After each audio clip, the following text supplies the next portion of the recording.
Good morning. What are the truths we know pre-COVID? We know that two-thirds of the world's children have no connectivity at home. We know that millions upon millions have no access to devices.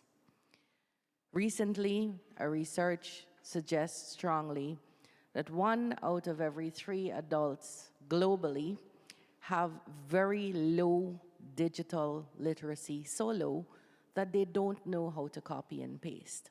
That's pre-COVID. Post-COVID, we learned some more truths.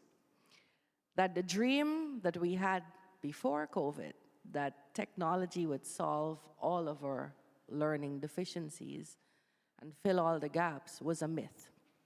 We learned what our colleague from Singapore said, that the premier method of teaching and learning is still face-to-face education. But another truth is that there is so much scope for the expansion and support and complementing of the system through technologies. The truth we could not escape from across countries is the inequities when we use technology. Those are the truths. These are the facts. We cannot escape them. So where do we go from here? I believe the conversation around the world has to pay rapt attention to bridging the gaps, particularly the inequity gap.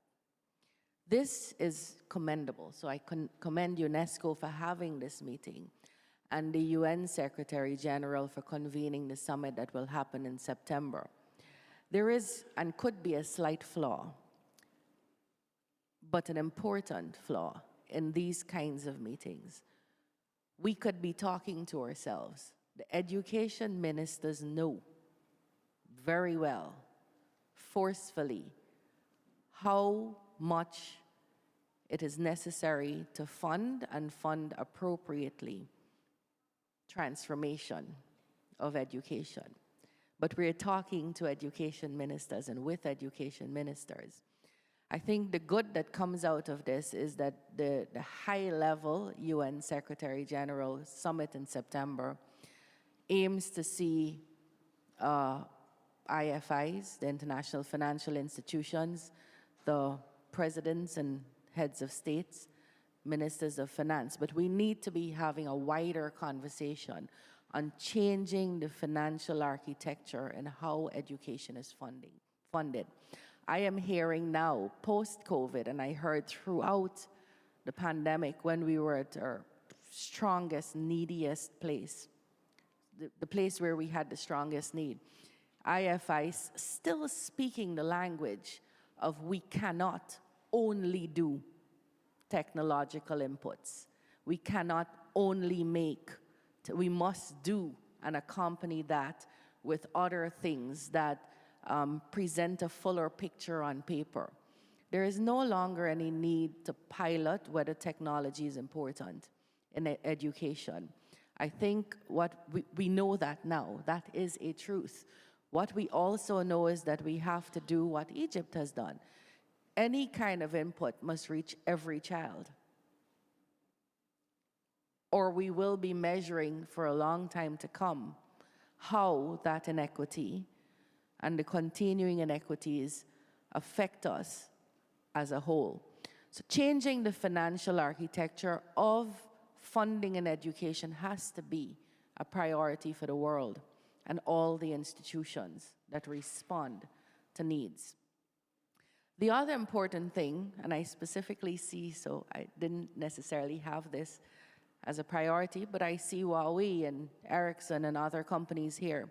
How do we balance as a world the need to encourage innovation that comes and is motivated by private sector input with the understanding that education is a public good and must be available to mass numbers of persons?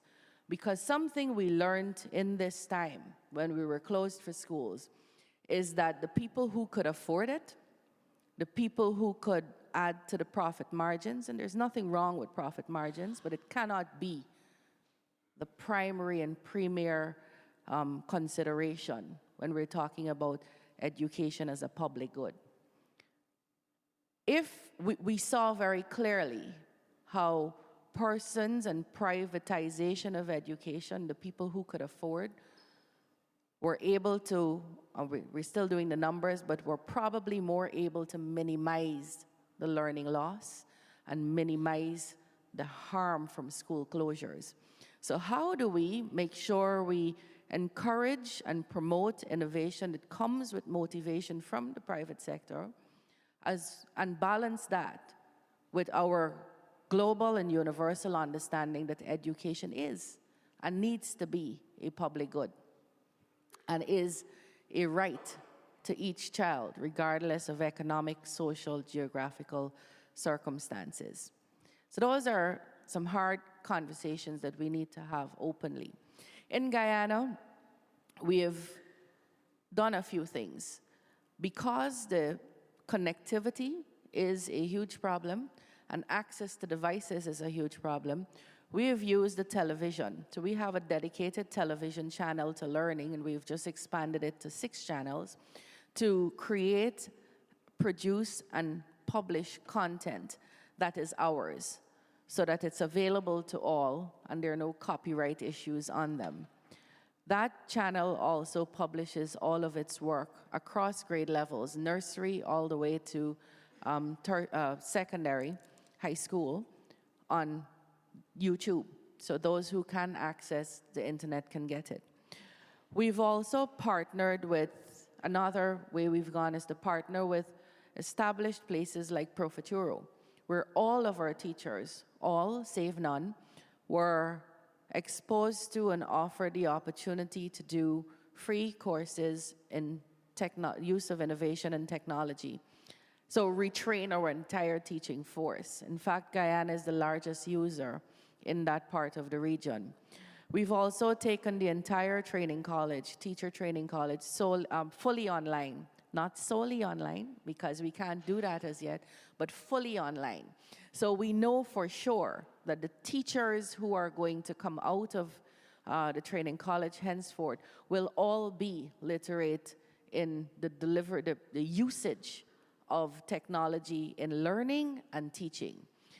We're also consulting, and just to come to this meeting, we have 2 young people here with us. Samuel Haynes, who actually is the most outstanding student in the Caribbean for the exit level examination. Samuel, stand. And this is all of the Caribbean at the Cape level. And we have a young teacher, Hansrani Budni. And they can tell you very clearly. And she's a young teacher from a remote riverine area. And they can tell you with clarity, very articulately, exactly what the system needs. And if you were to summarize what they're to say, they are very sure that we have to find more interesting and diverse ways of delivering information. And the one very studied and researched way is through technological tools and means. And so we are not unsure anymore as a world, and we certainly are not as a country, about where we have to go. Can we support that, and can we move forward together, would be a question that will determine what the future of our systems and the future of our world looks like.